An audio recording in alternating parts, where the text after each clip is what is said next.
lived most of my life feeling guilt. It started as a child when my parents told my brothers and me that they were going to have a new baby. I was in 2nd grade, and I hoped so earnestly that they would have a girl so that I could have a sister. I remember going to a garage sale with my mom and buying the new baby, a pink Minnie Mouse sweatsuit that had black ears sewn onto the hood. I bought it with my own money. I never did get to give it to the baby, though. Instead, I put it on one of my dolls, and I spent years protecting that doll. One morning when my mom should have been fixing my hair for school, she didn't get out of bed, and her bedroom door was closed. She called my oldest brother David in, and shortly after, he came out to tell my brother Robbie and me that Mom had lost the baby. I didn't know what that meant, and I was confused and angry at the same time. I soon learned that this baby wasn't the only one my parents lost. There was another miscarriage before David was born, and on the date of my 2nd birthday, my mom gave birth to a stillborn baby boy named Greg. The babies shared a headstone in a small cemetery about a mile away from our farmhouse. As I grew older, I would ride my bike out to that cemetery and spend hours talking to the babies. I would lay my cheek against the smooth, cold stone, and I would tell the babies how sorry I was. Maybe if I wouldn't have been born, my mom could have been strong enough for them to make it.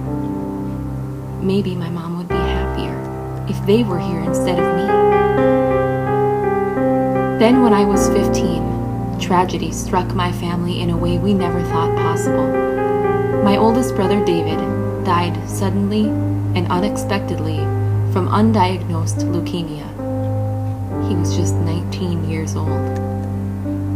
David was my parents' pride and joy, my brother Robbie's best friend, and my hero. He had helped to take care of me and watched out for me my whole life. The grief I felt was almost unbearable. I felt so sad, angry, afraid, alone, and numb. I watched my family fall to pieces, and I knew my life would never be the same.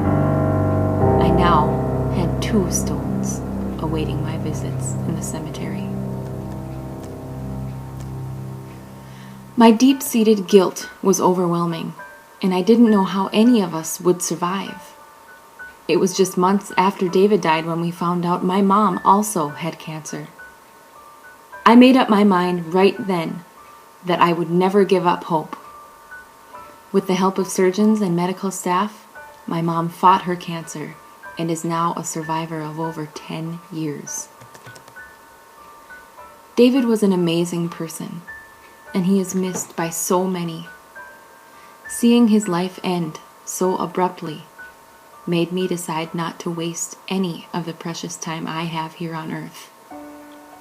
My heart still aches when I think of how much I miss my brother, or when I think of the person he'd be today.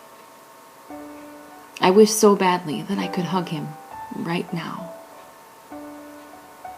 I met Craig, my husband, just months after David passed, and he has helped me through my grief. For as much difficulty I've had in accepting loss, for as much survivor's guilt I have felt, I have learned that it would be selfish and wasteful to spend my life dwelling in it. Although I would have given my life for my brother that night when he died, I now know that there are a million reasons that I need to be here today.